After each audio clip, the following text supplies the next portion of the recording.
അവൻ പറഞ്ഞു, നിങ്ങളും വിവേചനാശക്തിയില്ലാത്തവരാണ്.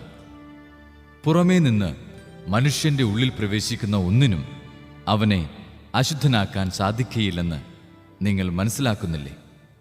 കാരണം അവ മനുഷ്യന്റെ ഹൃദയത്തിൽ പ്രവേശിക്കുന്നില്ല, പിന്നെയോ ഉദരത്തിലേക്ക് കടക്കുകയും വിസർജിക്കപ്പെടുകയും ചെയ്യുന്നു.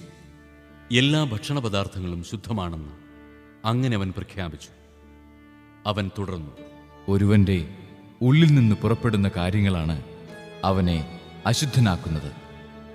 എന്നാൽ ഉള്ളിൽ നിന്നാണ്, മനുഷ്യന്റെ ഹൃദയത്തിൽ നിന്നാണ് ദുശ്ചിന്ത, പരസംഗം, മോഷണം, കൊലപാതകം, വ്യഭിചാരം, ദുരാഗ്രഹം, ദുഷ്ടത, വഞ്ചന, ഭോഗാസക്തി, അസൂയ, ദൂഷണം, അഹങ്കാരം, മൂഢത എന്നിവ പുറപ്പെടുന്നത്.